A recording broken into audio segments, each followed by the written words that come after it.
di tutorial yang ketiga ini kita akan melanjutkan yang tadi. Kita akan melakukan eksplorasi lebih lanjut tentang fitur-fitur yang ada di debugger.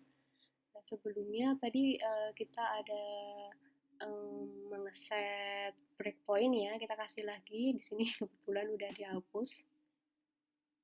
Breakpoint di line 96. Terus kita coba run debug ya.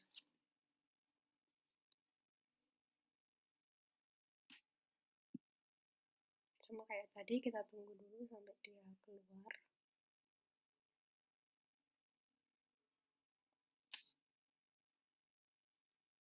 Oke, udah keluar ya. Oh, dia ke close. Bentar, enggak, dia baru. Nah, kita udah ngeran dia di mode debug. Terus kita coba masukin ya. Oh, sorry. Sini 12. Terus ini 10. Kita coba di div. Nah, jadi karena kita ngeset breakpoint, jadi dia berhenti di baris 96. Nah, di breakpoint ini ada beberapa fitur yang bisa kita pakai. Sini fiturnya.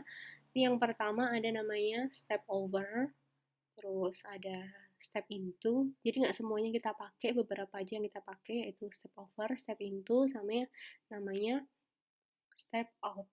Nah, kita mau mencoba dulu menjalankan step over ya. Jadi step over ini dia akan menjalankan line by line perintah yang berikutnya dipanggil. Jadi setiap teman-teman klik step over, dia akan menjalankan mana perintah yang dipanggil berikutnya. Jadi ininya juga berubah ya. Kalau kita amati di variabel ini akan berubah sesuai dari tadi sudah memanggil perintah yang mana. Oke, dari sini kita lanjutin step overnya ya.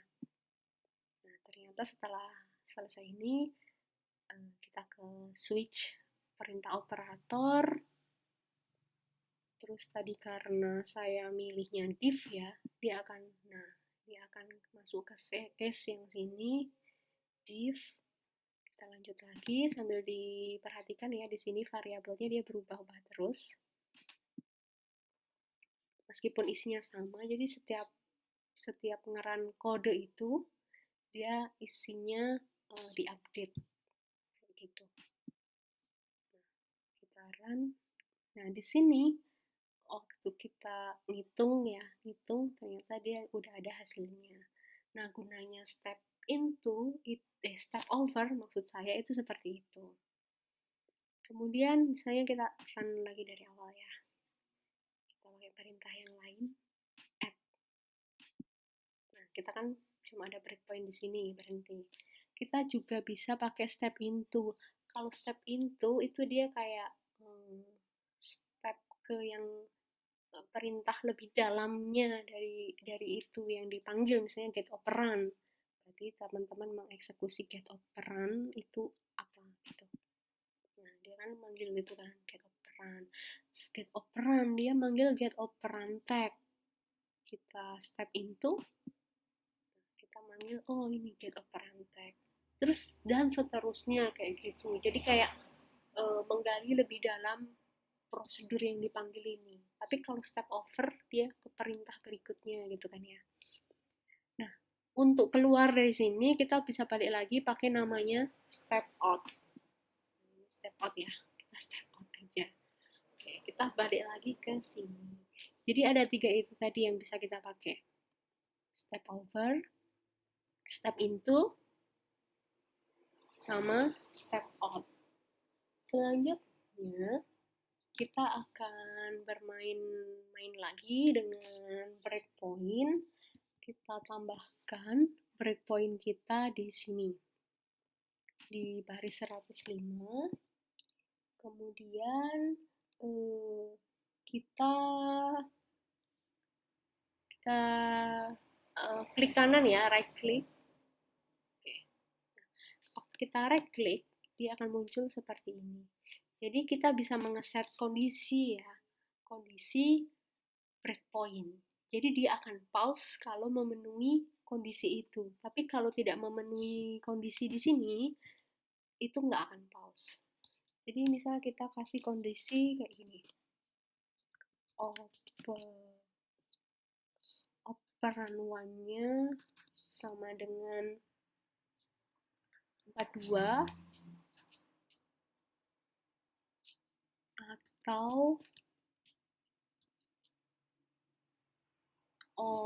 operan two-nya sama dengan 42. Nah, kondisi ini artinya dia akan nge-pause kalau salah satu operannya bernilai 42 atau dua-duanya ya. Tapi kalau nggak ada yang 42, dia nggak akan pause. Oke, kita coba ya. Done. Coba kita giniin dulu aja. Nah, kita mulai lagi dari awal. Ini kan nilainya 12 sama 10 ya. Saya run add. Oke, bentar. Udah. Terus misal saya pilih sub aja ya biar angkanya berubah. Ini kan breakpointnya kan nggak ada kondisi berhenti. Maksudnya nggak ada kondisinya kapan dia berhenti apa gitu, kalau apa gitu kan ya. Jadi dia akan selalu berhenti di situ. Tapi waktu kita selanjutnya nih, nah dia nggak akan berhenti di sini, dia langsung selesai karena oh, oh di sini tadi nggak ada yang nilainya 42. Tapi sekarang kita coba di sini salah satunya saya bikin 42. 42 ya. Terus saya add. Oke. Di sini dia berhenti kan. Terus saya lanjutin. Nah, karena memenuhi kondisi salah satunya nilainya 42, jadi kalau kita lihat kan kondisinya operan one atau two-nya ada yang 42, dia berhenti. Dan di sini dia akan berhenti.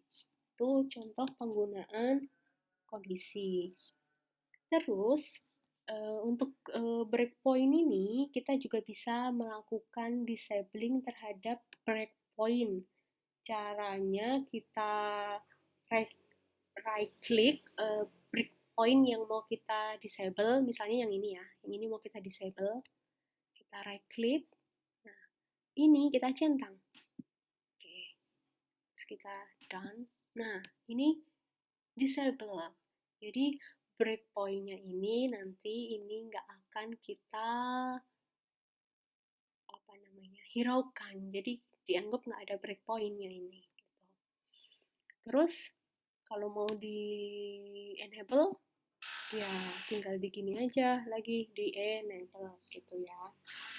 Nah, misalnya kita mau mendisable breakpoint kita, tapi breakpoint kita sudah terlanjur banyak, maka nanti ini kita bisa pakai mode all breakpoint. Nah, ini pakai di sini nih. Ini ada namanya mode breakpoint. Kalau kita klik ini, nah semuanya akan kita mute breakpointnya. Jadi waktu kita jalanin program kita nih, kita ulangi lagi dari awal. Waktu kita jalanin, misalnya ini kita subtract ya. Nah, ini tadi nggak sempet berhenti sama sekali kan, ya, karena semuanya breakpointnya di mute gitu. Terus misalnya mau di unmute lagi juga bisa, diklik. Nah, kita balikin breakpointnya. Ini sangat berguna kita melakukan ini tadi mode breakpoint kalau misalnya tadi kita udah selesai nih debuggingnya tapi nggak mau kehilangan breakpointnya itu bisa cuma di mute aja kayak gitu. Nah terus yang terakhir kita akan melakukan examine dan modify variabel. Oke, Di sini untuk melakukan examine dan modify variabel, kita akan melihat variabel operan 1 dan operan 2.